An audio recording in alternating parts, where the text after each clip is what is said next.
The last time we saw Iommi, and it's gotten a little confusing because Iommi was mentioned a lot in 1986 also. But the last time we saw the real Iommi, the four of you and Estelle and Delphine and Marjorie had just completed a sacrificial ritual where you had killed and sacrificed Dr. Bell in the Black Barn. And this had caused something to happen. The four of you were separated, and you found yourself in that barn, walking out, and finding yourself in the at the ranch where all of this had started, where the cult, where Father Bannon's cult used to lair, so to speak, the Dixon Line Ranch. And you had heard Father Bannon's voice. Now, the last time you had seen Father Bannon before, that was a year before during the FBI raid, when he and Alice Bridger and Virtue had disappeared, while the rest of the cult had either been arrested or killed. They had vanished completely. You had encountered Bannon in your fancies, in your daily sort of daydreams, but you certainly didn't think that you'd be running into him, but you did. You did on that day, coming out of the Black Barn and finding yourself on the Dixon Line Ranch, strangely quiet, strangely, there was no police tape, no evidence of anything. It was just this quiet, empty place, and then you had heard Bannon's voice. And he said that he had tasks for you. Now, since then, and at this point it's difficult to know how long you've been here. Days have passed. It's almost as if the world is empty. There's no one that comes by. There's no cars on the road. You spend your days here alone, and there's no evidence of anything ever having happened at the ranch. There's no evidence of the fight, of the fire. In fact, the fire that had destroyed the main house is standing.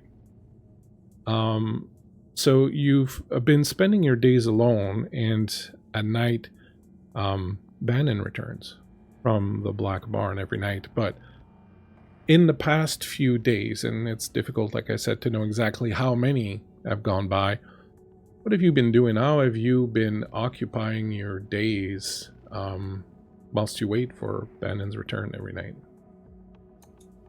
Iommi takes care of the house. Simple work, cleaning, seeing to everyday chores like nothing ever happened. She's been going outside, tending to the yard, continuing her work as though she's regressed in time and has just fully accepted this. She cooks for him, readies herself for him to come to her each night. Are you happy? Is this something, this life that you're living now, is this something that pleases you, that makes you feel fulfilled? She's exactly where she wants to be. It's everything she's wanted and she's dreamed of, to be in service of this great man, to take care of his home and to feed him. She's perfectly happy right now.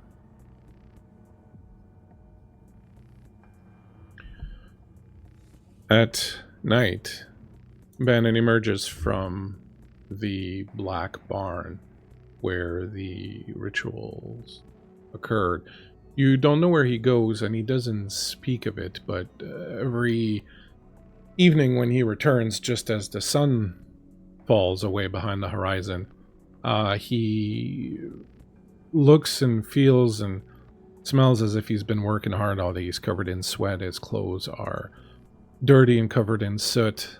His hands are filthy and rough, and he always looks like he is returning from some very, very difficult toil. And he comes in and at first doesn't say much. He steps in and takes his boots off at the door and then walks in and washes his hands in the sink.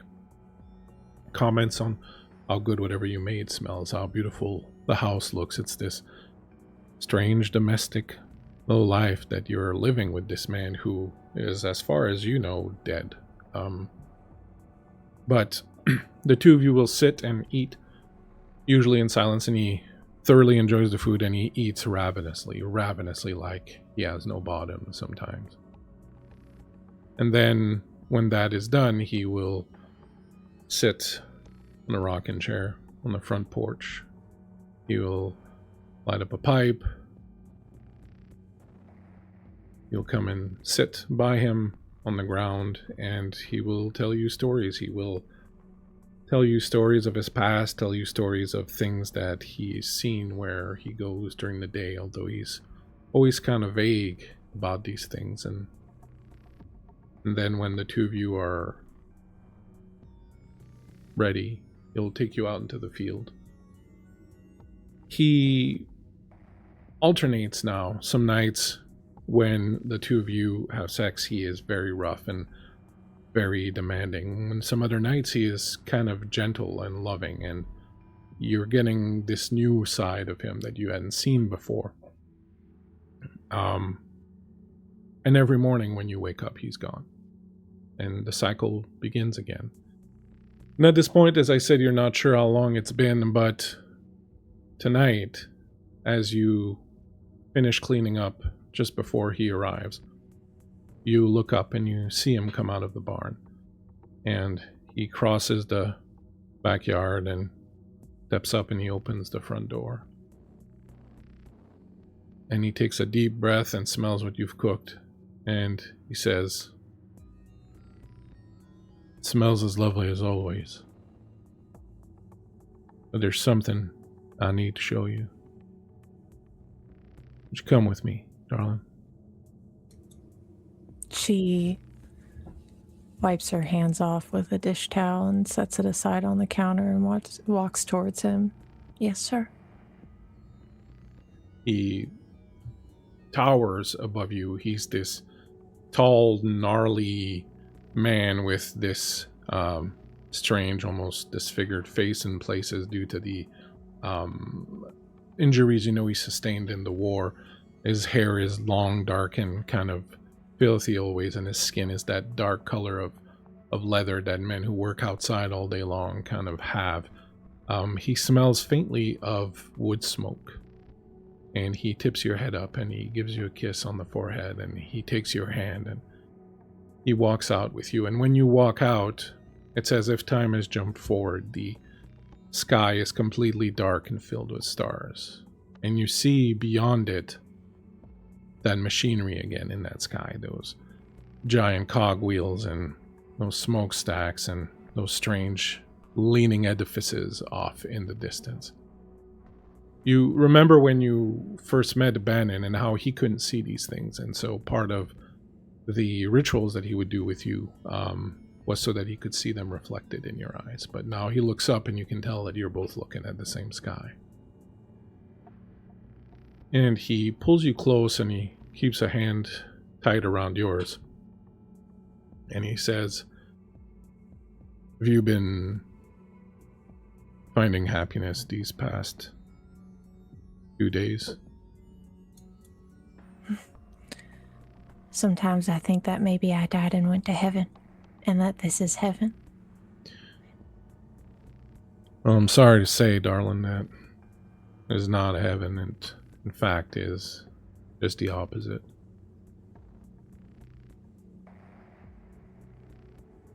Your mother raised you to believe in God and the devil, did she not? Yes, sir, she did. One thing that I've come to discover recently is that there is no God. He is dead or has left. Gone.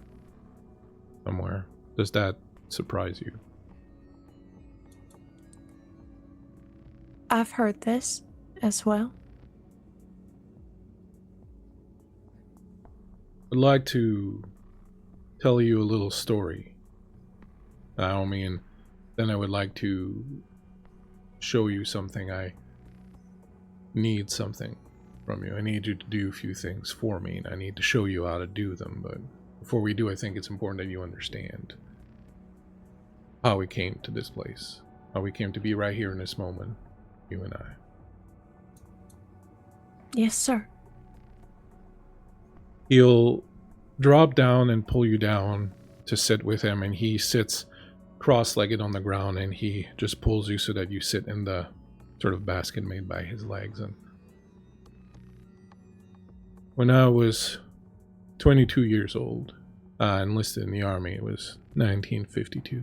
6 months later, I was in the Korean War. I nearly got myself blown to bits by a mortar round.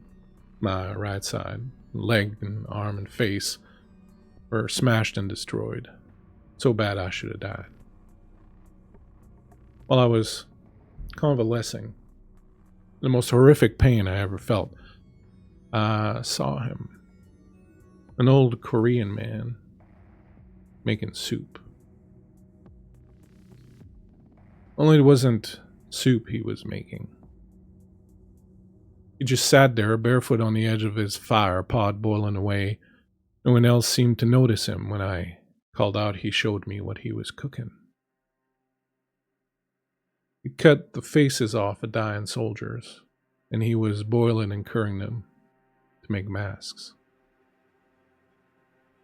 He showed me a few he already had, little hard brown leathery things, with holes where the eyes and mouths used to be. I was fascinated. I thought, surely I am in hell. But I wasn't, not yet. This man was a servant of some kind of creature or deity called Golab.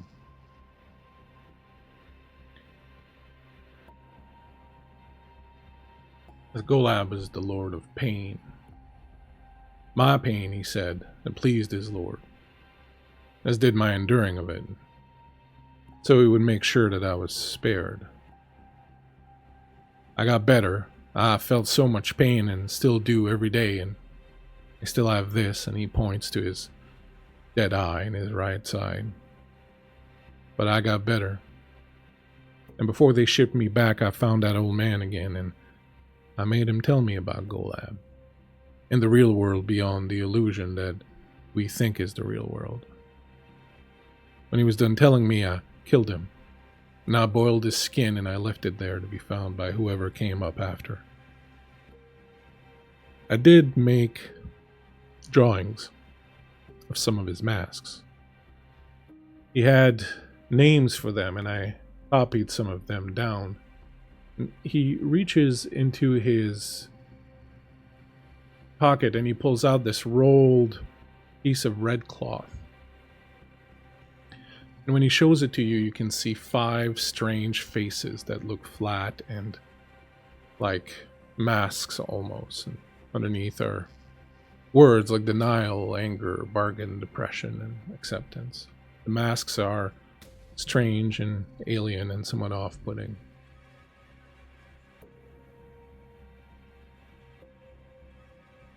I came back and I found myself without friends or a job. I drifted. I kept thinking about him, about what he told me. I became obsessed with seeing the truth. Truth that, until I saw it in your eyes, I could no longer see. Away from the pain and madness of the war, I could no longer pierce the illusion. The more I thought, the more I could see an idea taking shape. Tell me, darling, do you remember the first time you encountered death? I do. Yes, sir. It was, one of the sows was giving birth. She had a stillborn piglet He was born in call. That's what Mama said. That's what she called it. I tried to break it free and rub its little body to wake it up, but it never did take no breath. How did that make you feel? It made me feel like maybe I failed it. Like maybe it was my fault. I didn't rub hard enough. I didn't believe enough.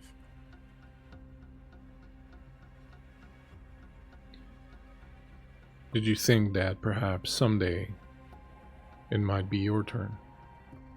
Run out of breath like that little piglet did. Vanish to wherever we go after.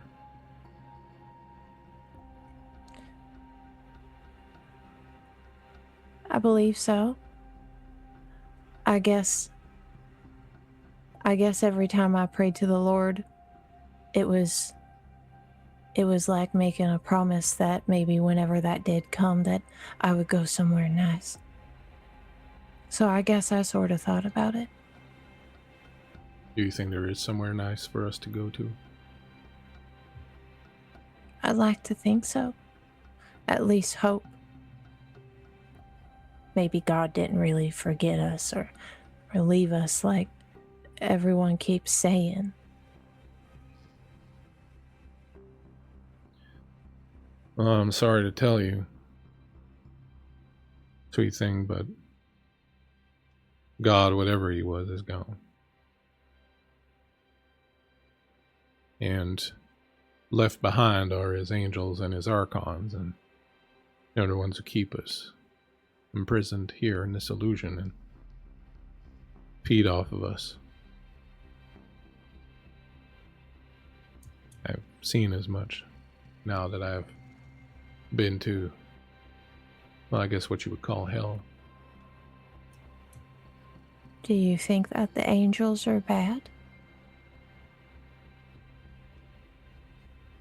I think some are not, but imagine basking in the glory of the Lord and in his light day after day ad infinitum, and then one day it's taken away from you. You might, well,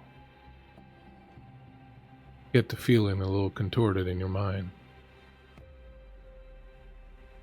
You've never spoken much about your father. What was he like? There ain't much to say, I guess. He always had his drink to while away this time with. He didn't really pay no mind to me. I guess maybe in a way that was good, 'cause Mama played many mind to me. And your mother was cruel, was she not? She was, yes, sir.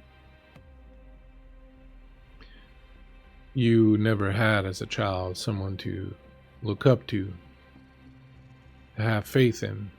Your father was a drunk and your mother was cruel, and your mother taught you the word of God through her cruelty, so I can't imagine that you thought too much of God either, if you are honest with yourself.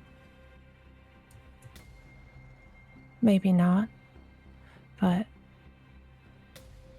at least it was something to hope for. I think sometimes when there ain't no hope at all, a person's got to cling to something to give any kind of meaning. So I clung to God and I chose to see all the nice parts. Did you find many? Some. When Mama would tell us good stories and I wasn't getting beaten. But those were few and far between. Stories of the angels and of heaven and all of its glory and light and how beautiful it would be if I could make it there, if I could behave. And the thought that It might not matter at all, not one whit. Whether or not you behave, there is no better place to go to. How does that make you feel? I don't think I know. I think I've believed what I've believed for so long now that I don't quite know what else I could believe. But I know that I like being here now with you. And if I could do that, then that would be just as good. I like being here with you. But much like the world out there, this is an illusion. It can't last. There is a way for us to find meaning, but we have to do certain things to find it. It's not going to just present itself to us. And that is what I came to realize as I pondered those faces the old man had. These boiled faces, some of them reminded me of faces we make before we die. The ones that signal our transformation from denial to acceptance. When death comes for you, and I've experienced this in the war, when death comes for you, at first you deny it. You do not believe that it is possible that this could be happening to you. And then the next step is you get angry about it. How could it? How could it come for you? Why you? Why now? And then you try to bargain with it. You try to plead and make deals. I'll be a better man. I'll be a better girl. I'll listen to my mama. I'll do my chores. I'll say my prayers every night.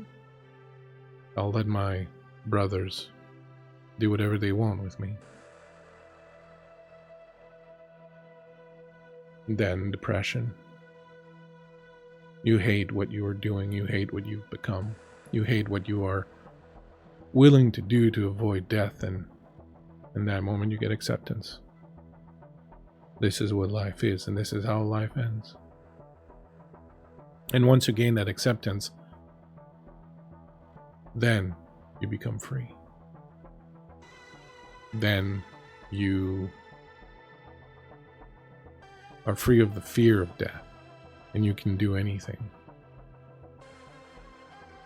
This is how we see through the illusion.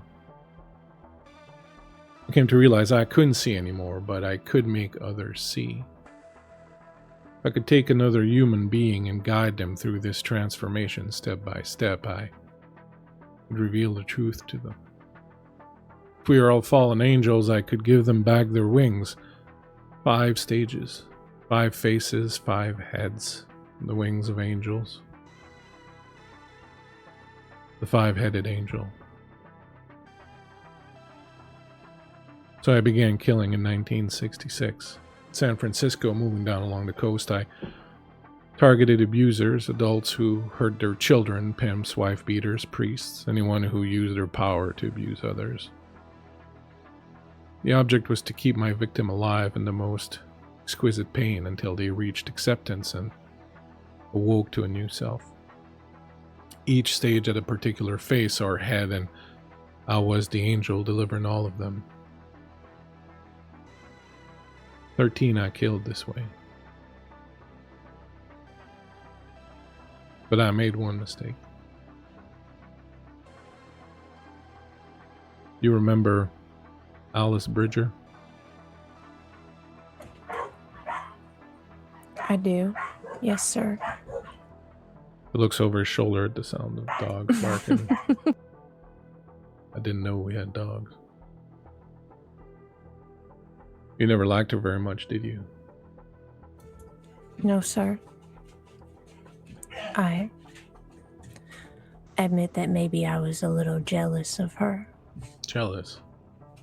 Why, did you think she was special to me? Yes, sir, I did. You don't know one is as special as you. I came back to you and not to anybody else. Yes, sir. She was special, but not like you. But she had a very specific, special part to play in my own evolution. Her father was a powerful politician, and when I took her, he unleashed the full force of the law on me. I had to run. Put the five-headed angel away and became Father Bannon, first with the noble dead and then with the founding. Since the war, I prayed at the altar of Golab, the god of pain, but now, here, in the place they call Inferno, the place we call Hell, I have found one who transcends such limitations. Golab feeds on pain, embodies suffering, but the real master of this domain, Astaroth, whom perhaps you might call the devil, is the ruler of all that is below. Alice, Sandra, and I came here after the aborted ritual, the one that destroyed our founding. Alice and Sandra eventually left me behind, but Astaroth made a bargain with me. If I bring Alice Bridger back to him, he will allow me to leave. He will allow me to return to you. And so, I need you to find Alice Bridger because I cannot walk out of here. For now. I need you to find her. But beyond that, I need something more. I'm growing weaker every day. Whenever I leave here, I go back to hell, where I receive my punishments. I need sustenance. I need you to feed me. And if you are willing to do that, I will show you how to do it. But it will ask a lot of you. I cook for you every day, sir. Do I need to make more? If only it were so simple. These beings that jail us, Golab and Malkuth and Astaroth and the others, feed off of our energies, our emotions. If I am to grow strong again, I will need the very life force of other humans. I will need for you to take up the mantle of the five-headed angel. And I will need you to kill for me.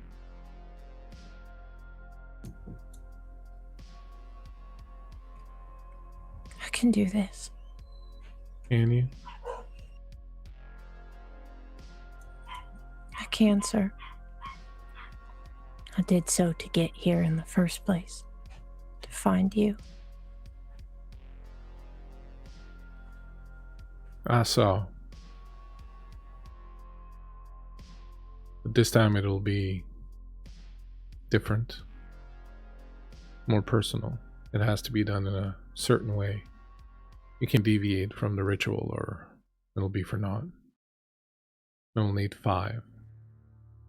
And once you have given me these 5 and have found Alice Bridger, then I can return. I can return to you. Anything for that. Anything you want of me, I'll do it.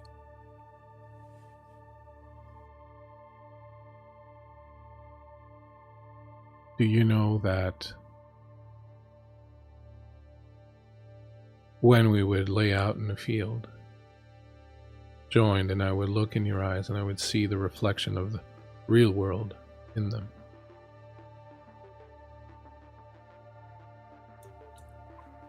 I thought that there could be nothing in the world more meaningful, more beautiful than that. To see the truth in your eyes, and that is when I knew that regardless of what became of us, regardless of what became of the cult, that if one would have meaning, it would be you. And so I'm glad to hear you say that you were willing to do this. You are special. Thank you, sir. Can I ask you a question? Of course. Where do you think that we go when we die?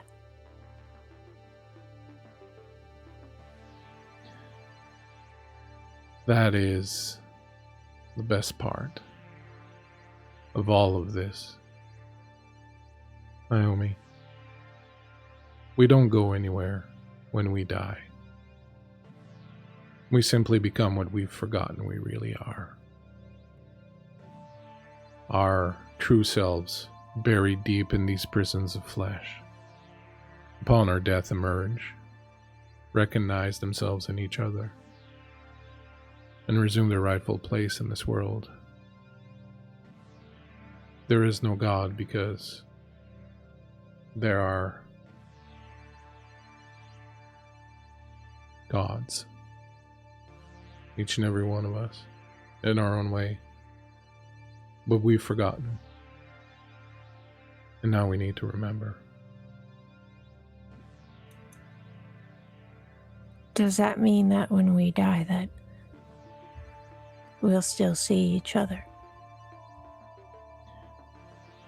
I believe that we are so indelibly intertwined, you and I, that when we die, we will no longer be two people. We will be one. Father Bannon? Yes, sweet child. I don't think I'm very scared of death no more. I don't think you ever were.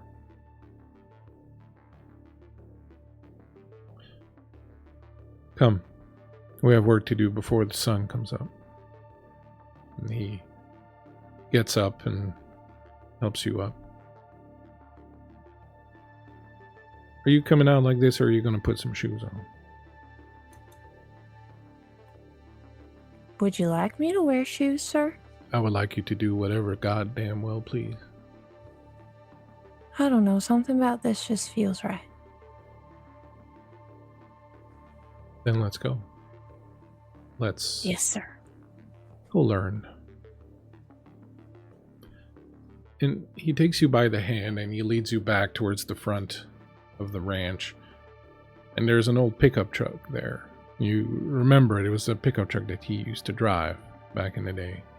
This old beat up red Ford. He opens Interior smells like gasoline. Exactamundo. Fuck yeah. Little stubbies, empty stubbies rolling on the floor. He opens the door and lets you in on the driver, on the helper side, and he goes around to the other side and he sits down and he pats the seat right up next to him and he goes, "Slide on over." She climbs in, slides over to him. I believe there are some 8 tracks in that glove compartment there. How about you choose something you want to listen to and I'll get us going. Oh God, what is in Father Bannon's fucking music collection? This is fucking hell. There's whatever you want. You reach in there and you get whatever you want. I mean, I think he has a lot of CCR probably, but Yeah, I feel like he's got some. He's a Kentucky boy. He's definitely got like an old Tom T. Hall fucking 8-track in there. Yeah. She finds that, digs it out. Fox on the Run comes on, blaring, talking about golden hair girls and cornfields.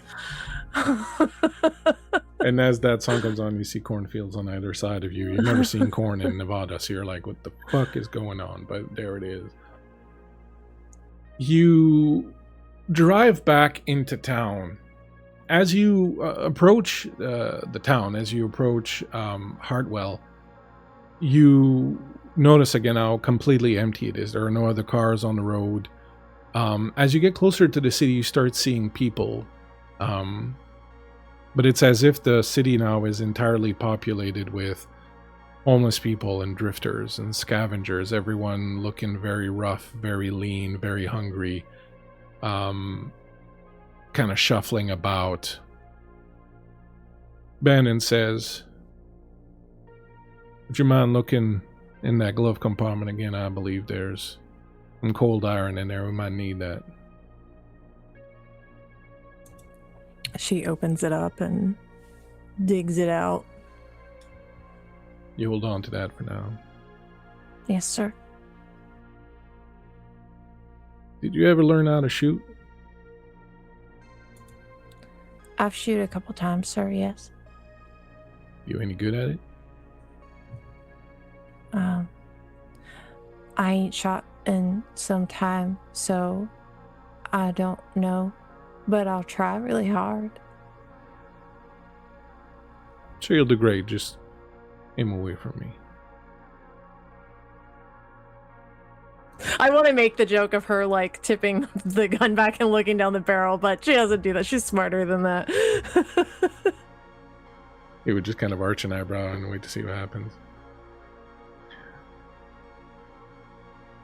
Ever since you and the others did what you did in the Black Barn, you and Marjorie and Delphine and Estelle, putting old Dr. Bell to good use,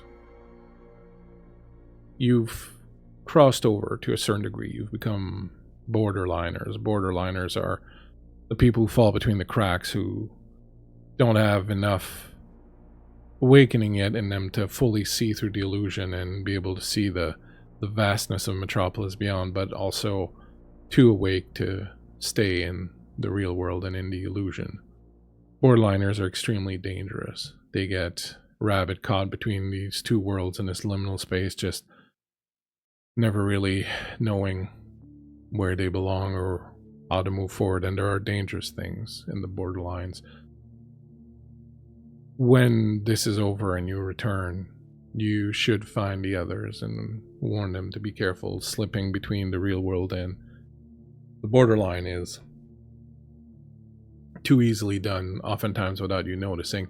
If you go to the Black Barn, you will absolutely be able to access the borderlines from there.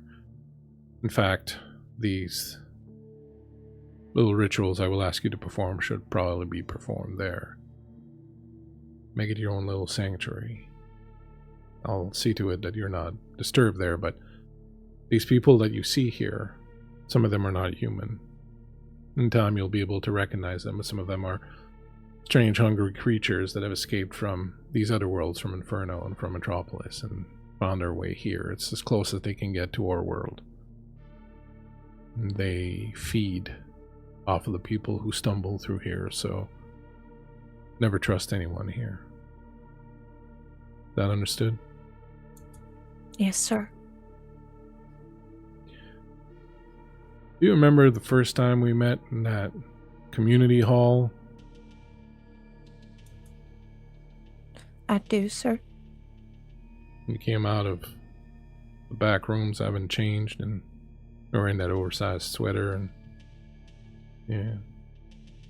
Came out and I was standing right there, and that's the first time I saw you, and I knew in that moment that whatever happened, we would forever be intertwined. Think back to that moment often.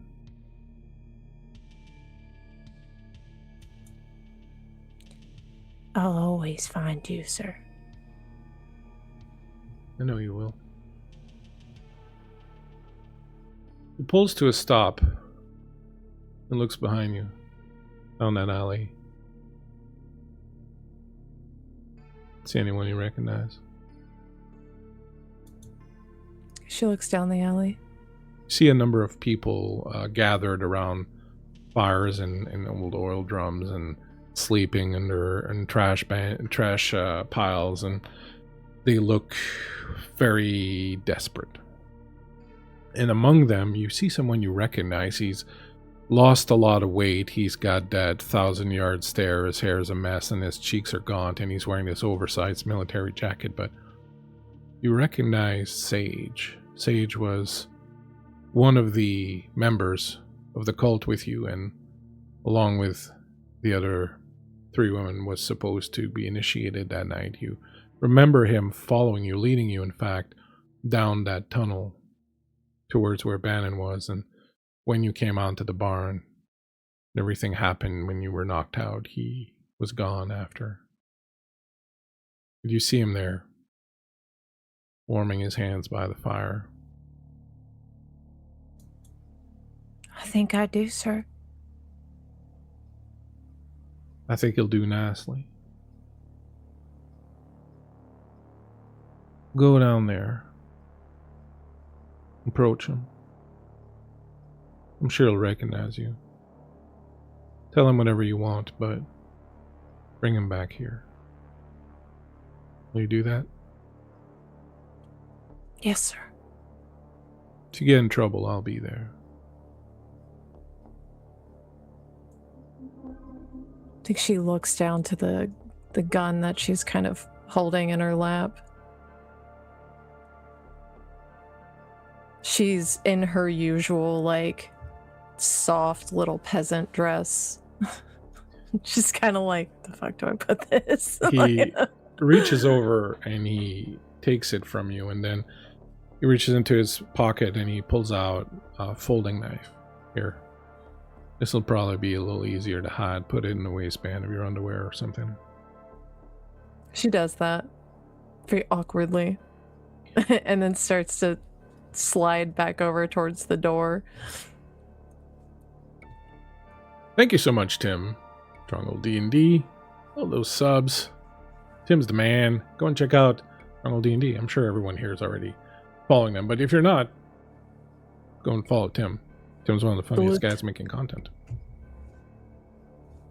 You step out of the truck and you kind of recognize the city, but it's strange. All the buildings are grimier, grittier. There's trash everywhere. The broken glass. You can see strange animals moving in the gutters and darting between the buildings. When you start walking down the alleyway, you can see in the various windows of buildings around you eyes staring at you. Some of them clearly not human. You feel extremely exposed out here in your little dress in the middle of this place, barefoot. There's absolute danger around you. What are you feeling at this? You're walking down this alley and you're kind of taking all of this in and you're feeling this danger. What's going through your mind? She sees this as an opportunity to once again prove herself and prove her worth to Bannon.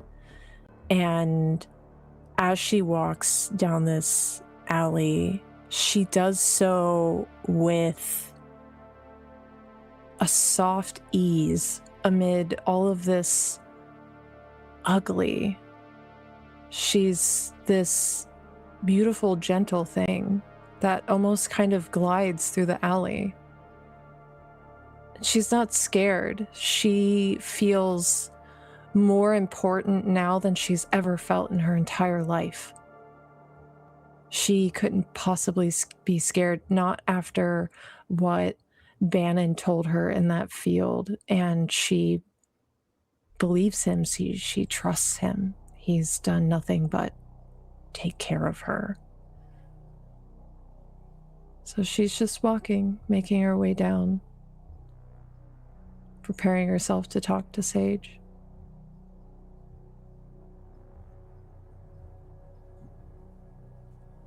As you are getting closer to him, and his back is kind of to you a little bit, so he doesn't see you coming in right away, you hear next to you, over to your right, the sound of glass crunching.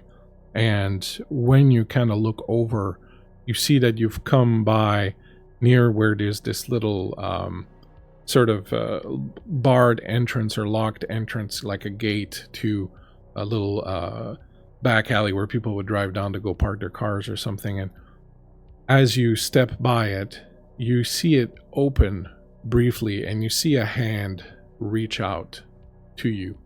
And this hand is old and gnarled, and it has just these 3 sort of strange fingers with one kind of half broken and hanging limp, and these long broken fingernails.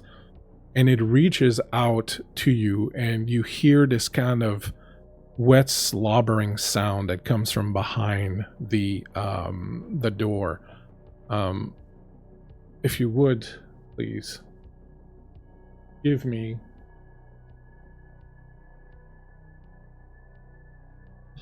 an act under pressure roll, which would be a roll plus coolness. All right. I am going to go ahead and use one of those advantages that I so kindly got. So that gives me 1 extra dice roll. Yeah, and then you pick, you take 3 dice, and then you pick the top 2. All right, that's an 11. Okay, so what do you do as a reaction as you see this strange kind of weird hand sort of reach out and try to grab you as you go by the door? I think she kind of does dips out of range of this hand as best she can to kind of move around it. With an 11, you succeed, but there's a complication that arises, and as you kind of dip and dodge to try and avoid it, you step on a bottle and your foot gives up and you fall ass over tea kettle on the ground, and you hear the cling cling cling of the knife as it sort of pops out of your underwear and sort of skitters away. It's not too far, but it's on the ground. The door has opened a little bit further, and all you see is this strange kind of shadowy mass that's hanging behind the door, and there's just this arm that's kind of sticking out of it. And you see on the ground where its foot would be, this sort of strange little black tentacle that kind of recedes very quickly. And the arm, as it reaches out for you, kind of extends. And you see it almost kind of like jelly kind of grow longer and extend as it reaches out for you. What do you do? I think she's going to try to scramble over to that knife. You will manage to do so. You kind of move, it's very close by, so you kind of push back and scramble back and kind of reach over for it. Give me, if you would, whilst we're here, a keep it together roll, which is a roll plus willpower.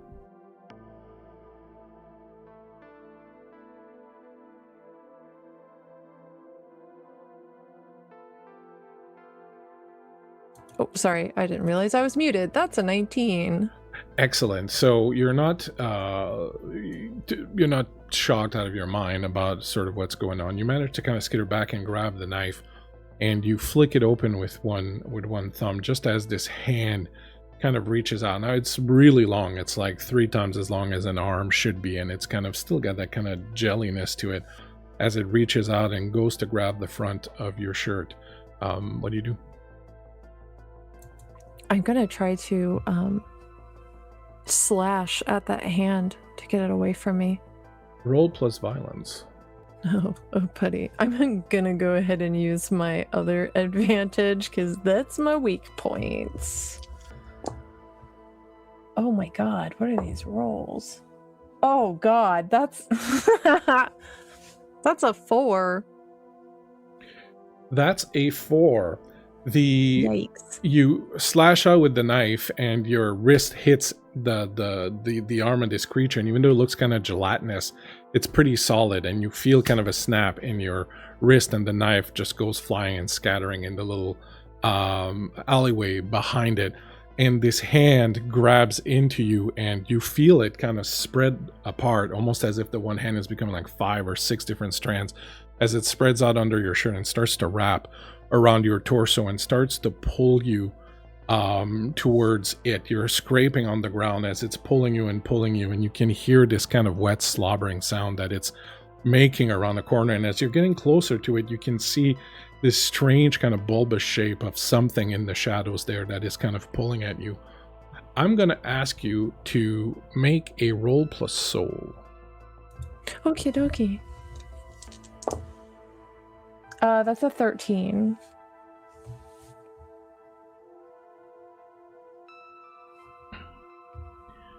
You remember something that happened a long time ago after you met Samael when you were much younger, and you returned home,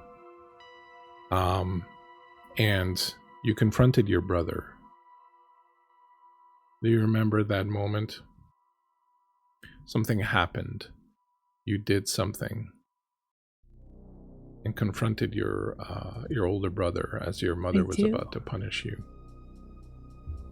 You remember in that moment, in that fear of that punishment that was about to befall you, just after you had first met Samael and had spent that time with them in the forest.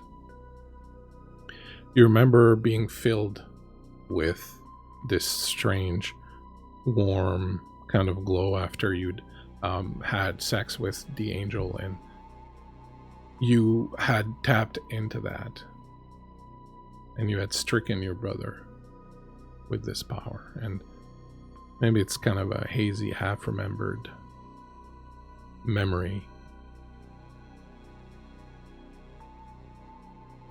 But the same thing happens now. There's something inside of you that stirs as this creature or thing or whatever it is wraps its strange tentacle around you and starts pulling you into the alleyway. Something stirs inside of you, and you feel again that kind of warmth that you'd felt after your encounter with Samael that first time. And as you sort of give in to that feeling, you scream. You scream so loud that you deafen yourself. You remember what had happened in the wake of what you had done to your brother? It would become mute. You hadn't spoken for a long time.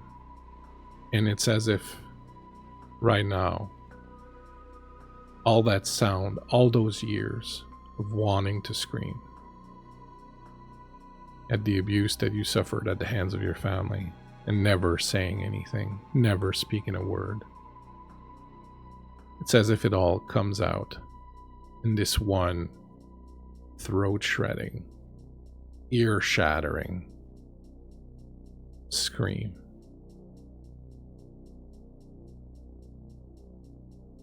The thing in front of you literally shreds apart.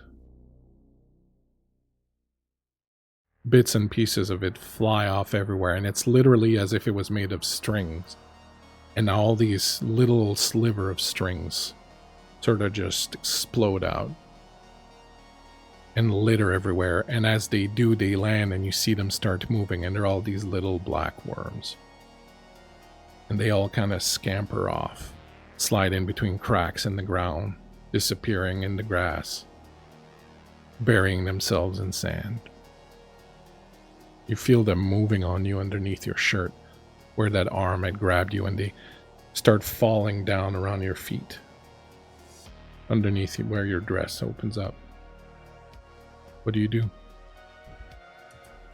I think she's going to very quickly scramble back up to her feet and take a few steps back from this.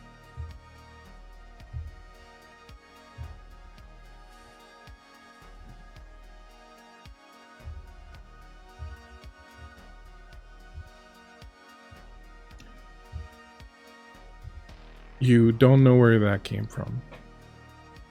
You know that it was similar to what happened with your brother back then. But you understand one thing. You understand that you have no control over this.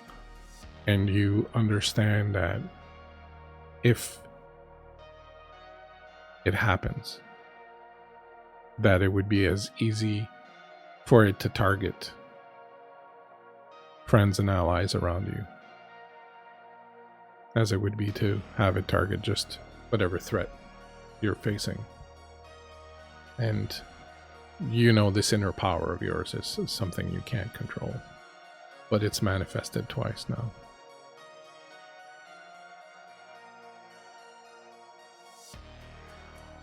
She's gonna stand there for a minute and take a few deep breaths.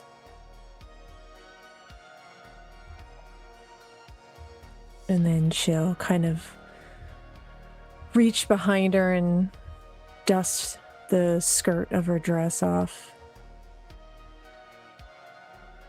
Look for that knife that had flown out of her hand.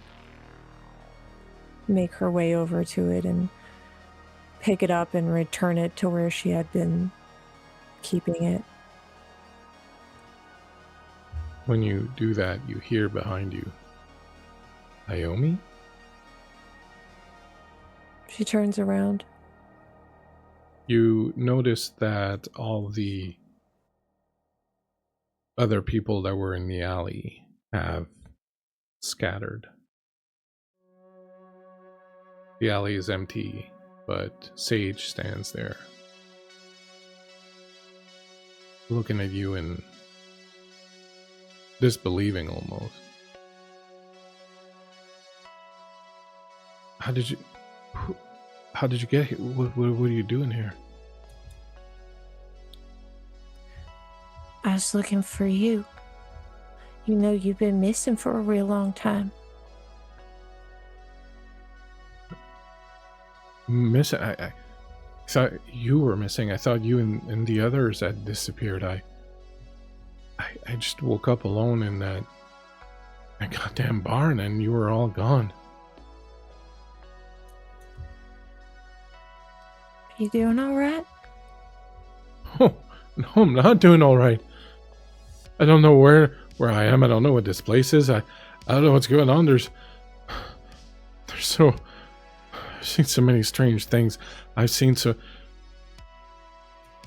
She's going to approach him and wrap her arms around him and very calmly stroke the line of his spine.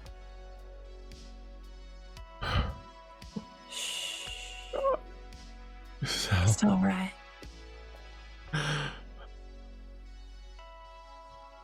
It's been horrible. It's literal hell. It's a literal hell out here. I guess it's good that I found you. Is it really you? Is this another trick? No, it's me. She reaches down and takes one of his hands and places it on her cheek. The others, what happened? What happened to them? They're all back home, waiting for you.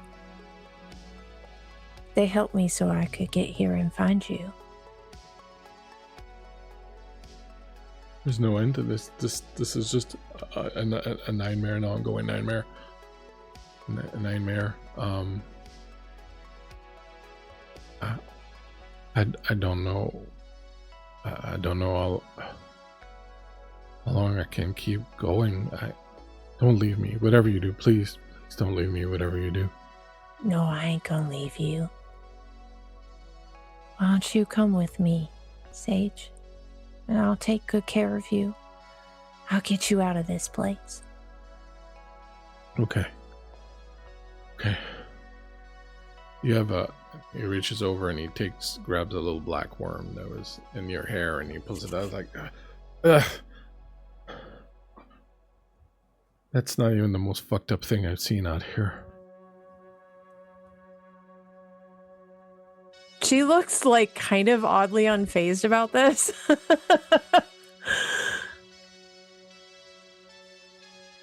you okay? I'm all right. I think I'll be a lot better just like you if we get out of here, though. Okay. I'll follow you. All right, come on. She's gonna lead him back down the alley towards the truck.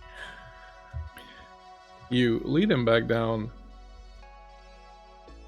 Sorry, I'm getting a little dryness in my throat. You lead him back down, and as you approach your truck, goes, "Is that fucking Bannon?" It is.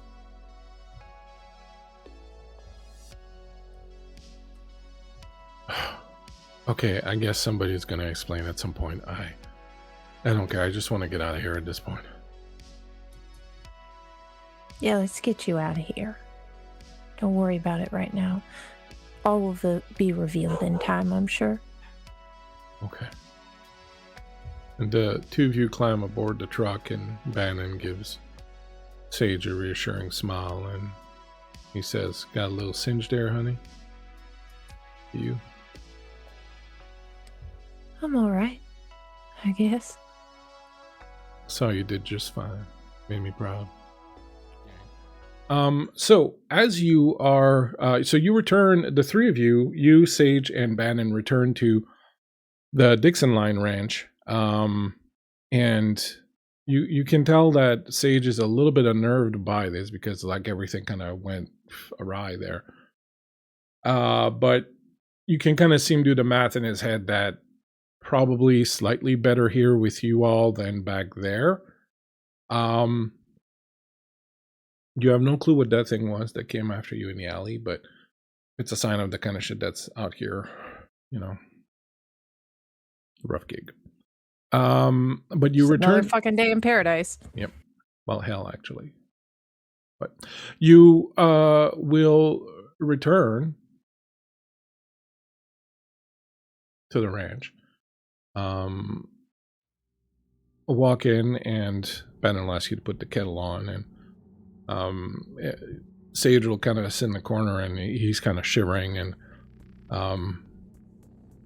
you know, you have anything to eat? And you give him some of the stuff that you made for Bannon that night to eat, and he devours it, just sort of famished. Yeah, Miko, good spot, because you know.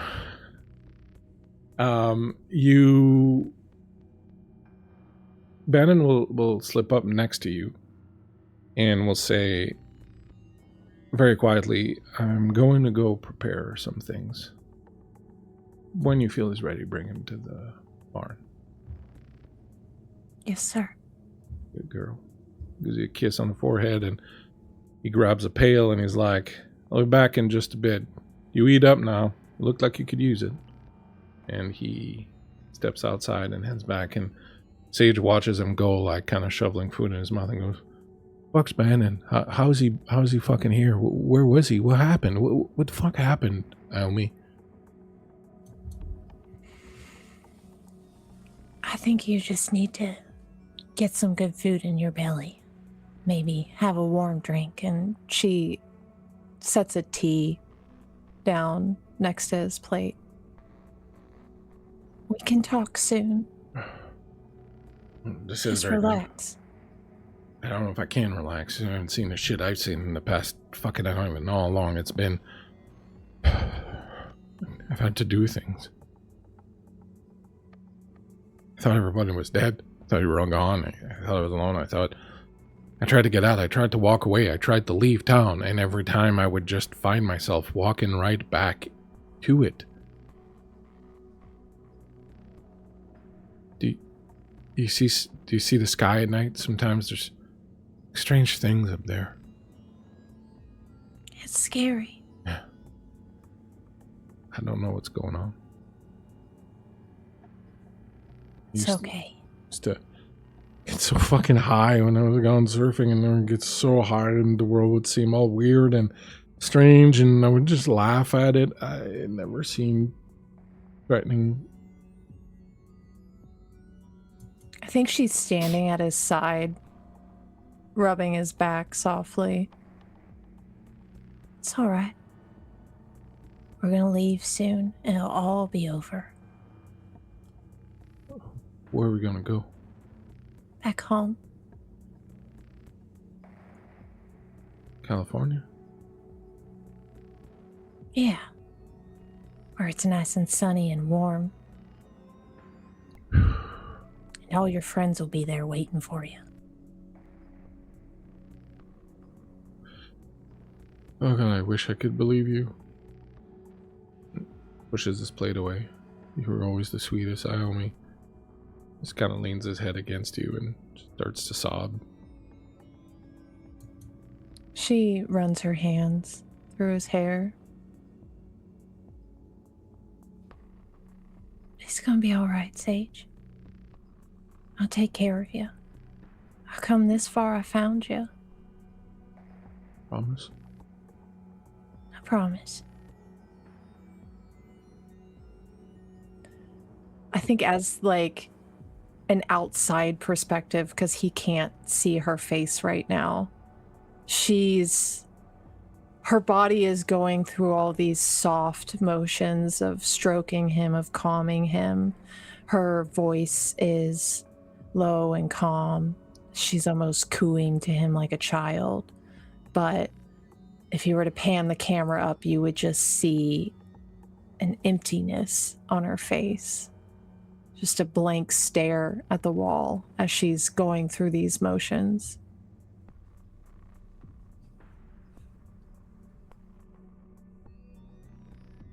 Okay. You know what I would love? I would love to wash some warm water maybe and some soap. It's been, I don't know how long. I think there's shit living in my armpits. It's just disgusting, but is there somewhere for me to do that? Yeah, we gotta... Out in the barn is where the water is. The house is kind of old. We don't got no running water in here. Not like that. But I can take you out there and show you where everything is. He looks out the window at the barn.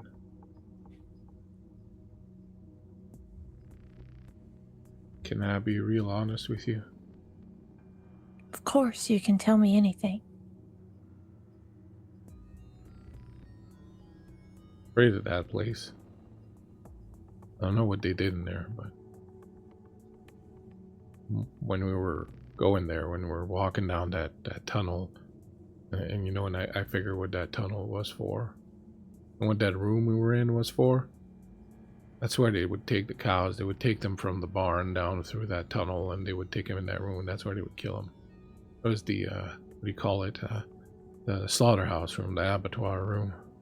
That's what they had us in, and then we walked down that hall, and we got into that barn, and I didn't know what they were doing, but it felt bad. It felt, I don't know. I didn't see anything. I don't know what was going on in there, but it didn't feel right. Did it feel right to you?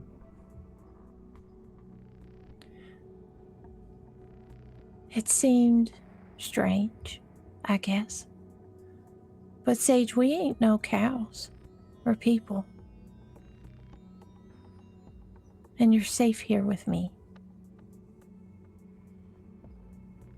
Now I'll walk down there with you. And I won't leave you if you don't want me to.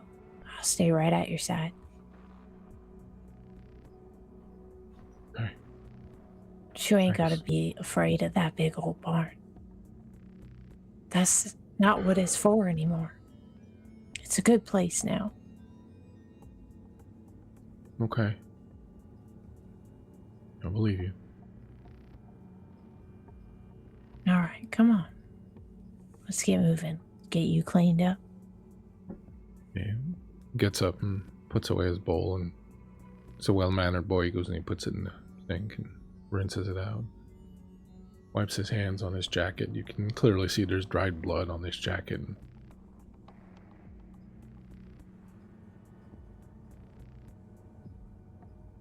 It was real bad out there. I'm glad you're okay, though. I'm glad we found you. She's going to put her hand in his and lead him out toward the barn.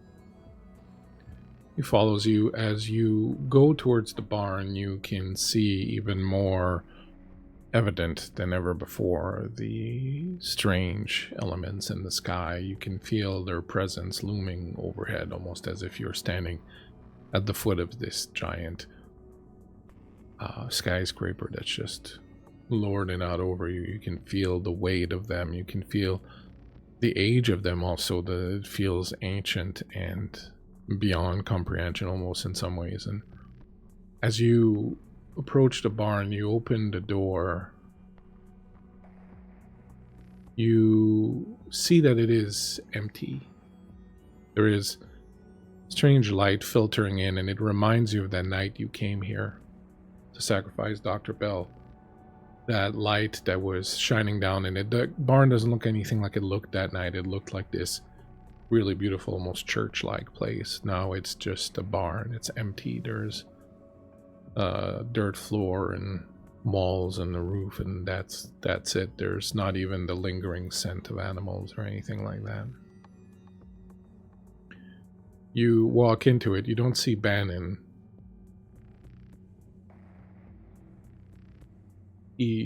Sage stops at the door as soon as you step in, and shh, it's all right. I don't suppose you have anything, do you? You're not holding just something to kind of even me out a bit. I'm afraid I don't. And you hear Bannon's voice who says, "You're in luck. I have just a thing right here." And he comes out of the shadows and walks towards you, and he gives you a little smile, and he walks over to him, and he's like, "Here. I've had these. I've been taking these since I came back from the war. Whenever the shakes get too bad, I take a couple of these," and straightens me right out. And he hands it to him and gives him a tin cup filled with water. He kind of looks at it, and you can tell that he's kind of hesitating, but then the need is kind of stronger, and he pops the 2 pills and he drinks the water. I was hoping to take a bath, and I said, "Yeah, that'll do you good. Nice little warm bath." We don't got much in terms of facilities, but there's a big tub-like thing somewhere that I can roll around, and there's water right there. Why don't you go and show Sage here where the water spots are? Maybe let it run a bit so that it warms up. I'm gonna go and get the wash basin. She does. Takes him by the hand again, leads him. A few steps in, he kind of stumbles, like, "Whew. I don't know what he gave me, but whew. Shit hits like a freight train." You think you need to sit down for a minute? Oh. I don't know. I don't know what I need. I think she comes around to face him and puts her hands on his face and cups it very softly. Oh God, Why don't you just have a seat, Sage? And he reaches up and he takes your wrists and he rubs your hands on his face. Oh my God, I've never felt anything like that before. That's incredible. That's incredible. And he just keeps rubbing your hands on his face, and you can see him kind of his skin gets flushed. Oh God, what was that?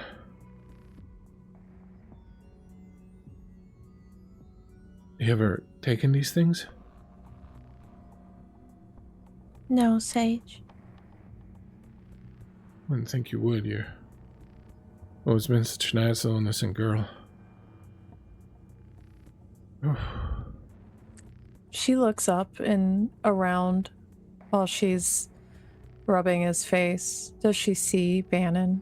Yeah, you see him moving back towards you in the shadows. He's carrying something in his hands. You notice now for the first time that there is something on the floor, painted on the floor. When you look down, you can see this strange sigil that looks like black wings with 5 red dots lined beneath it and a strange pentagram kind of design at the top. It's quite big. It takes up maybe 9 or 10 feet across the wingspan. Are we standing on this now? You're just at the edge of it, near the top part where the tentacle is. Okay. Yeah, I think she just watches Bannon. He's coming up behind the two of you, moving extremely quietly. You can't hear him at all. And Sage says, Iommi, would you kiss me? She runs a thumb across his lips. You know I can't do that, Sage. Just a little bit. I just want to see what that would feel like if your hands are something that's good. It's like everything is intensified so much. She continues to stroke his bottom lip, watching him. His eyes roll back and you can tell that he's like really feeling everything, and Bannon comes up behind and winks at you, and he raises his hand and he's got a hammer in it, and he just, with the kind of flat side of it, just whaps Sage in the back of the head, and Sage crumples to the ground right away, falls down and doesn't move. Iommi very quickly, as that's happening, kind of takes a couple paces backwards to give room as he falls. Bannon looks at him and says, you're probably going to want to find a better way of getting things started. I don't think you're going to be able to come up behind any of them with a knife, but maybe Marjorie or some of the others might be able to help you make some kind of drug or something. I wouldn't advise this. Throws the hammer to the side. You did good. And he grabs Sage and he pulls him over where the angel design is on the ground, and he kind of lays him so that his head's in the pentacle and his arms are spread out along where the wings are. Would you go over there? Just at the foot of the wall, you'll see a little rolled up bag. Would you bring that to me, please? Yes, sir. She scurries on over, collects the bag, and comes back just as quickly, holding it out towards him. He takes it and he puts it to the side and he unrolls it, and you see a number of tools. There are saws and knives and long needles and pliers and things. They all smell like blood. And he looks at them for a while and he goes, I haven't seen these tools in so long. We got through a lot together. He kind of caresses them very lovingly for a moment. You'll find the ones that work best for you. Try a few out and see what fits well in the hand and what does the job. Do you remember the 5 faces I talked to you about earlier? Yes, sir. I do. You have to memorize that. Denial, anger, bargaining, oppression, and acceptance. You have to take your victims through all 5 stages if you are to liberate them. Now, there are tricks I've learned over the years, and I'm going to show them to you now. Look at the tools there and choose one. She looks down at them, quietly studies them. Her face is quite placid in this moment. And then she reaches for a rather simple looking knife. Clean, sharp edge.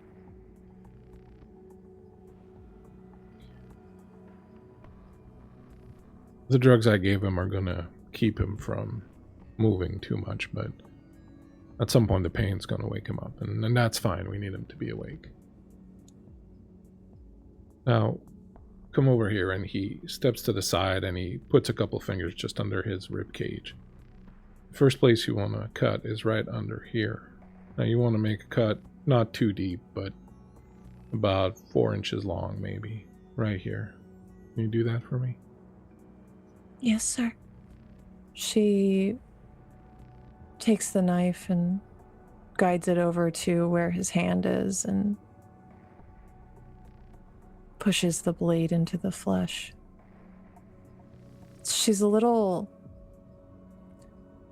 almost hesitant at first, but it's not something birthed out of fear of what she's doing. She seems entirely devoted to what she's doing, but almost the anticipation of what this is going to feel like. And then she finds that that knife is so sharp and it just slides right in like it was meant to be there. She makes a careful incision and then withdraws the knife again. The blood moves out way slower than you thought. And again, Bannon tells you the pills I gave him slow down his heart and slow down the bleeding so that he lasts a little longer. Doesn't prevent any enjoyment though. Here, and he takes your other hand and he laces 2 of his fingers in yours and he slides them into the wound along with his. Look how much you can feel the heartbeat reverberating when your hand is inside him like this. She closes her eyes, feels the warmth over her fingertips. I can feel it. That's important. You don't want that to go away until you're done. Otherwise, it's all for naught. You may have difficulty first few times, but you'll learn. And he leaves your fingers in there and he removes his and he reaches up and with one of his bloody fingers he draws a line across your cheek and down over your chin. You have to remember you're doing them a favor. You're releasing them. Will Sage be a god too? Unfortunately not. Those who go to feed others have a different purpose. But not everyone can be a god. Where does he go? Well, if we're lucky and we do things right, this one's going to go inside of me and give me strength so that I can come back. You can see that Sage is starting to wake up a bit. His eyes are kind of fluttering. She tilts her head back and looks up at Bannon. I guess I didn't lie to him then. I did tell him he was going to go home. That's good. That's good. Now, make a similar cut on the other side. He's probably going to awaken at this point, but he's not going to bother you much. She does so, just as careful and practiced as the previous cut. And as you do, Sage starts to kind of come to and he looks down and it's clear he's still kind of groggy and he's not quite seizing what's going on, and you can tell him, no, No, what are you doing? You can't do this. What's happening? No. I think her fingers slide out from him and move back to his face, and she pushes them on his lips. Shh, you're gonna go home. I told you. This isn't real. This is the nightmare continuing. As he continues on like this, unable to really move, you see him struggling and trying to move. Bannon is quickly removing the rest of Sage's clothes, and the blood moves very slowly and thickly out of the 2 cuts that you've made. Bannon says that will help empty out the immediate blood, so that when we start cutting a little bit more, it'll be less of a mess. But for now, we need to turn him over. And he grabs Sage and he flips him over, and as he does, she's like, "What are you doing? Stop this! Stop this! You have no right to do this!" And you can feel the anger flooding through him, and his face resembles that mask that Bannon had showed you before. And Bannon just flips him over and splays his arms out. And he goes and he grabs or kneels with Sage's head between his knees, and he holds down his shoulders and he says, "Remember what I told you about giving them back their wings?" Yes, sir. Well, that's what we're going to do now. We want his soul to go where it's supposed to go. He's going to need his wings, so I'm going to need you to take that knife there, the thinner one. That's going to work better for this. She exchanges the knives. Now you're going to cut here, and then here on this side also, and then down around there. And then when you're done, I want you to take those 2 flaps of skins and unfold them, and you're going to see they're going to become like beautiful, bright red angel wings. I think that this is Iommi's little time to shine. That she, like, he would see something just click in her brain. Like, I've done this before. I've cleaned plenty of game. And I think that she actually makes, like, kind of pseudo quick work out of this. This is something that she would have done on the mountain as a younger girl, helping with basic chores around the house. Cleaning game would have certainly been something. These were hill folk in the Appalachian Mountains, so she's certainly no stranger to skinning an animal. And I think in her mind, as she's doing that, she's almost replacing the body of this man who was once her friend with the visions of an animal, and kind of treating it like that as she's moving along. You can see the pride in Bannon's eyes, and goes, my, hidden talents, have we? Well, we didn't have no grocery stores up on the mountain, so we had to make do with what we could. He reaches to you and he undoes the front of your dress, and he bares your shoulders and the top of your chest, and then he brings his hands down under the flaps of skin and slides them inside the body, and when he pulls them back up, they're covered in blood. And he reaches up and he puts both his hands like this right over your collarbone here on both sides, like this. You deserve angel wings too.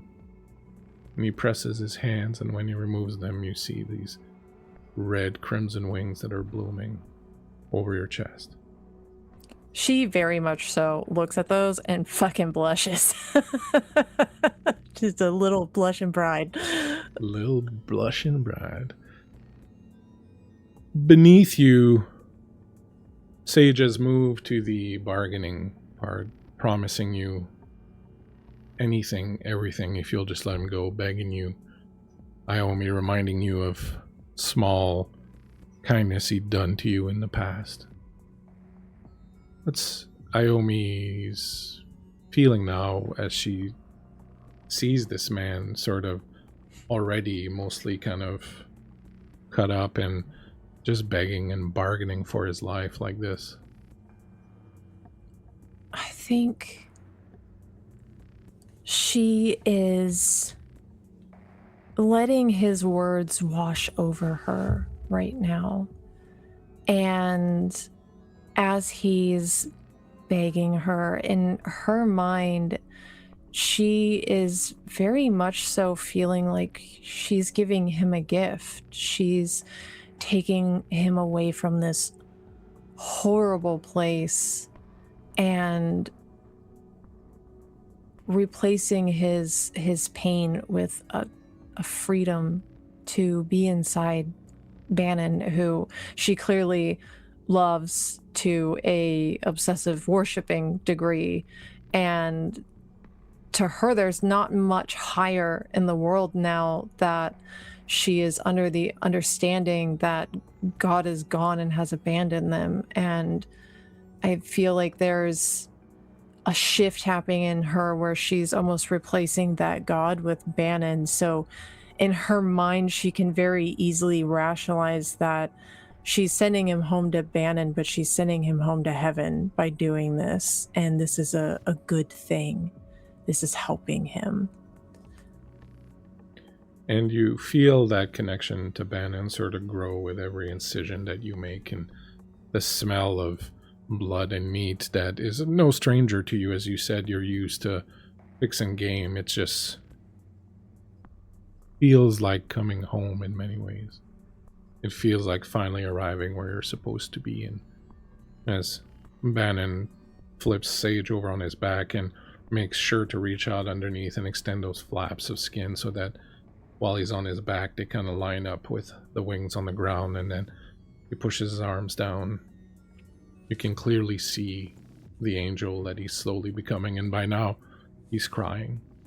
He is just kind of given up. And Bannon moves to your side and says, "Now the important part. Are you ready?" Yes, sir. And he reaches and grabs yet another blade, another surgical blade, and he places it in your hand. He says, "We need to empty out everything that he no longer needs. The things that make him human, he needs to be hollowed out of those things so that he can become what he's meant to be. And so I need you to cut all the way down his chest here, and then around the sides, the bottom of his belly here." She does so. Just like field dressing. And as you finish your cuts, Bannon is just behind you and nodding with approval. And he wraps a hand around you and tilts your head back and gives you a kiss. And then he says, "Now we have to take all of that out of him. We don't need it anymore. We can just discard it to the side. I'll help you." And both of you reach in and start pulling out things from this man's stomach and chest cavity. The scent is almost overpowering, the scent of flesh and blood, as you both with your hands in there pull out everything, lay it out to the side. In the last moment, you look down and you see Sage looking at you. His face is quiet, calm. His eyes also very calm. Quiet acceptance on his face. You can tell that he's still breathing, but barely. She reaches out to him with that bloodied hand, touches his cheek and wipes away a tear, and in its wake is a smear of dark red blood. "Gonna go home now, Sage?" And then with 2 fingers, she is going to drag them over his eyelids, leaving more streaks of that blood in their wake. They close, continuing to flutter a little bit. And Bannon reaches for one final tool and he pulls out this long needle. It's a little bit wider, almost kind of like a half scalpel blade, and it's very long. And he puts it in your hand. And he says, now I have to take his last breath from him. And this is what you'll have to do for me. Put your mouth on his and push this through his heart. And as he exhales his last breath, you suck it in. You take his last breath inside of you. And you keep it in there. She takes the blade. Yes, sir.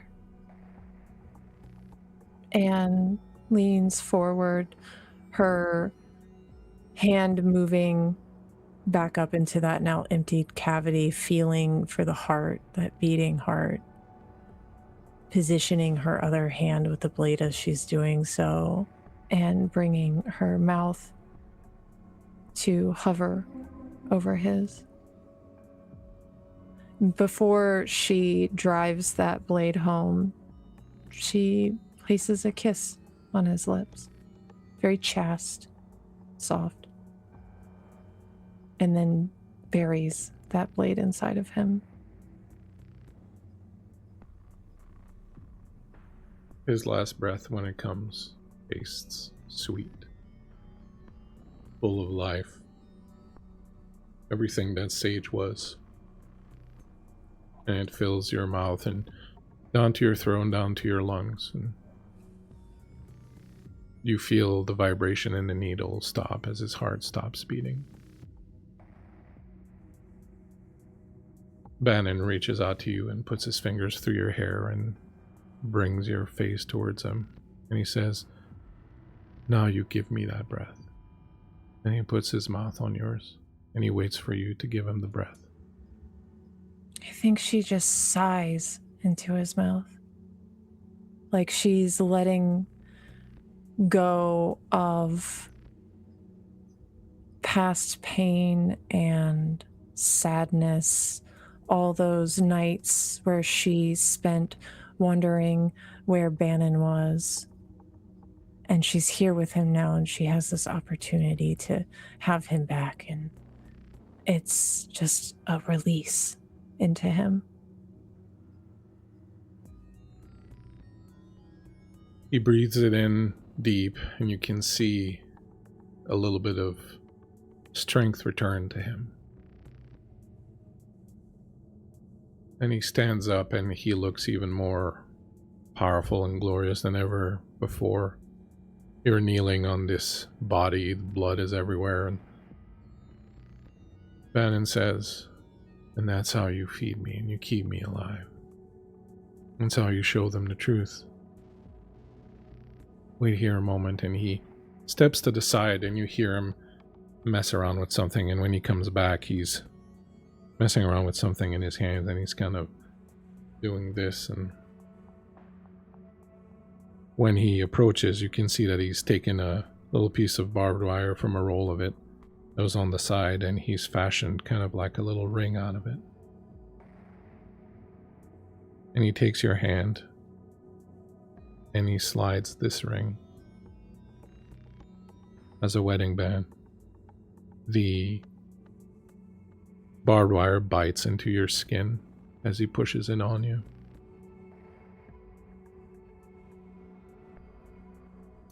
When I return, we will be married, and I will give you a child, and we will be together.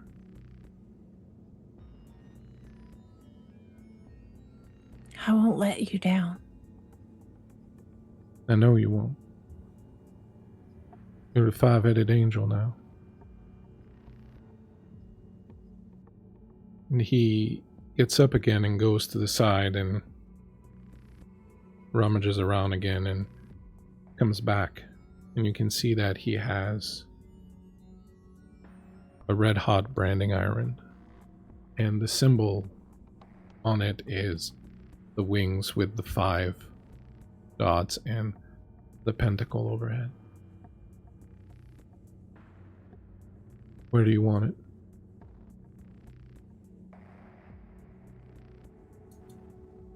I think at this point, she unfastens the rest of her dress and lets it kind of fall off of her around her knees. She's not gotten up off the floor yet. She's still kneeling there and moves her hair from the front and exposes the place over her heart where it belongs. The pain and the smell of your own flesh burning is almost inebriating as it fills you with a euphoria you'd never really felt before. You can see clearly now the barn as it really is. It is not a barn, it is this ancient temple. The symbols around it are symbols you half recognize, some of them from religion, others from myth. Pentagrams, crosses, things of that nature. It is like a hollowed out, burnt out cathedral with the roof gone, and you remember the cathedral that you saw in your vision when you were under hypnosis, reliving the last moments. You had seen this dark cathedral rise above you, and you see it now. And there is no roof, just that sky of red and fire. And you know you are seeing the world as it really is. And Bannon pulls the brand away from you, the branding iron away from you, and drops it to the ground. Slowly, he undresses in front of you. And then, right there in this black cathedral at the heart of hell, on this mangled, dissected body, he makes love to you more tenderly than ever before. You walk out of the barn. The sun has come up. You look behind you and you see it empty. Your body still vibrates with everything that happened the night before. Pain and pleasure, euphoria, all of it kind of this huge jumbled mess of emotions rattling around. Every part of your body just more alive than ever before. The brand burning on your chest, the red wings still there in dried blood. You have under your arm the roll of tools that Bannon used. Your finger hurts from the barbed wire ring that is placed there, but that pain is fading. Before you left, Bannon made you a promise that he would return. He reminded you that you have to find Alice Bridger and you have to get him 4 more victims, just like this. And he kissed you deeply, and he said that he trusted you and he knew you would not let him down, and he would wait impatiently for you to return. You stand out in the courtyard now, and you can see the yellow police tape flapping in the wind. You can see the house burnt down from where it burnt during the raid. You can see the grass is overgrown in places. The tree has died. You can almost feel the ghosts lingering around from the people who died in the raid and in the fire. Strange cats make strange noises.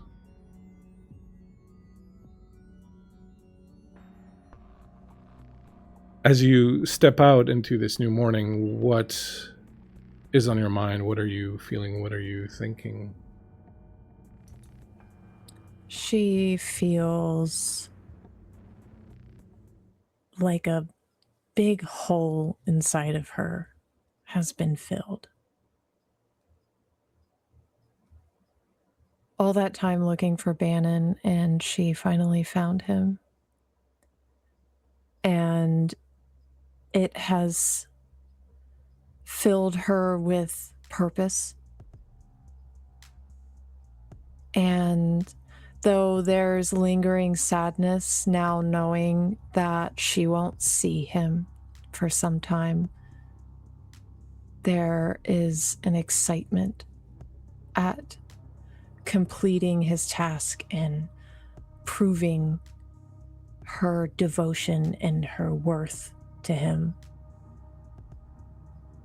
while feeling in her heart of hearts that she is doing the right thing entirely. And I think those last moments on Sage's face, that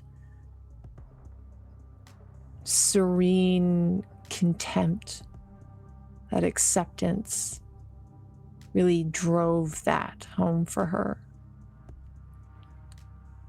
So she's walking with a newfound pep in her step.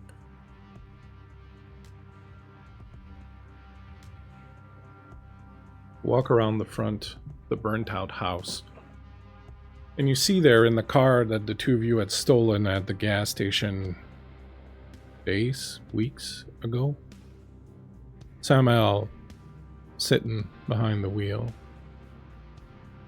staring out into the vastness of the desert around the ranch. As always, their ethereal androgynous beauty strikes you, and you remember that encounter in the alley with the creature and the power that had emanated from you, that you know had come from Samael. You also feel as you walk that bullet, that last gift from Bannon deep inside of you. You know you'll need it when you find Alice Bridger. And for now, you walk towards the car, holding that bag. Samael sees you, opens the door, steps out. About time. I was starting to get worried. I think for the first time she looks Samael in their eyes. How long's it been? Almost 12 hours. Felt like ages. I was about to come and see. The others, are they still in there? I ain't seen nobody, no. They didn't come out. What happened to you? Something happened to you. You're different. I saw Bannon. He was there.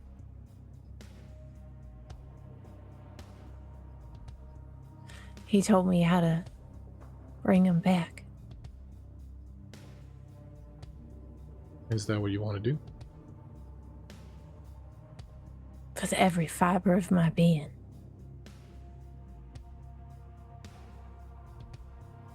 Whatever you need to do to bring him back. He's in Inferno. I know it's not going to be easy. That's the road you want to walk down on? Yes. You're going to need some help then. Will you help me? Of course.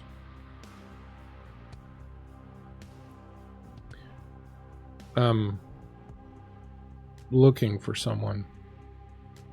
When I was still an angel in Inferno, my job was to ferry the souls of those who needed to go from Elysium, this world, to Inferno, and I was carrying a very special soul. And something happened along the way and I lost her, and Lord Astaroth banished me here, took my wings away and sent me here until I found that soul and bring it back. And when I met you, I knew that there was a direct line from you to that soul. And that if I just follow along with you for a while, eventually you'll take me to my next destiny. On my own path to finding what I need to find, and so, yes, I'll help you. Who are you looking for?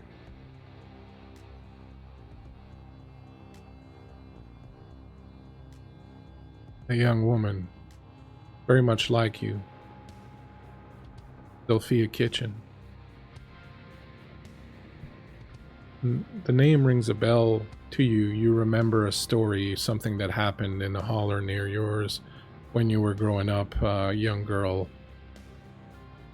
who had been accused of killing her parents, of being a witch and killing her parents, and later of trying to kill her uncle and aunt, and the village lynching her and burning her on a pyre.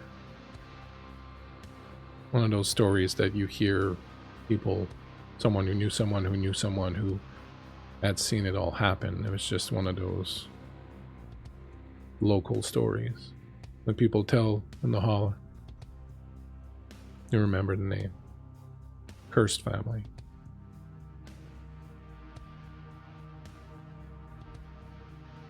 She's still out there? In a manner of speaking, whoever stole her soul when I was carrying it did a pretty good job, but I know that through you, wherever you're going to take me, I'll eventually find her. And when I do, I can take her back and get my wings back and return home. But for now, this is home. I hope you find her. I hope he comes back to you. He will. I can't fail him. I won't. And I'll find her.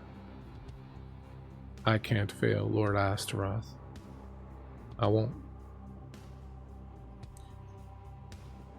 I need you to do something for me before all this is done.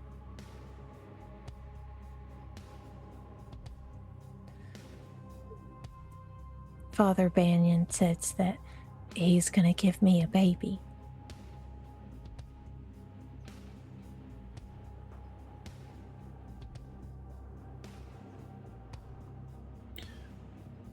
I'll ask. Are you certain this is what you want?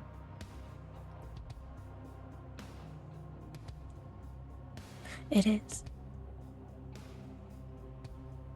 And Samael moves up to you and puts a hand on the back of your neck and bends you down over the hood of the car and slides their hand up between your legs, and in a very swift motion that brings neither pain or pleasure or anything, reaches inside of you and takes that drop that they left there and removes it and flicks it away to the ground, and then helps you back up. Something else in there, I felt it. It's for later. Very well. Are you ready to do some work? Where to? I gotta look for a girl named Alice Bridger.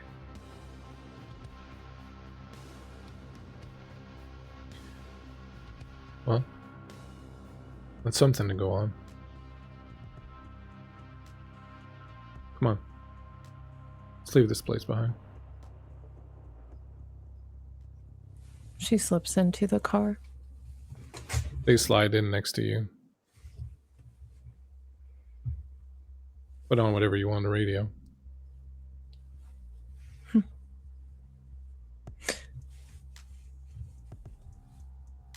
Towns Van Zandt. Yeah. We're listening to lungs this time. The car takes off down the dusty road, leaving behind the ranch and the black barn and the bloody mess that you left right in the center of it.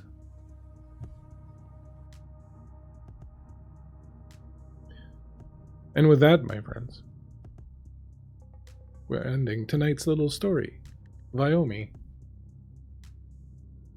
Just an innocent girl. Never meaning no harm. Nothing weird. Normal night and Folk&Myth. Normal night at Folk&Myth. Thank God we had that big warning sign on the... You know, I don't even think we needed it. I think we could have just slipped right past. Mm-hmm. Mm-hmm.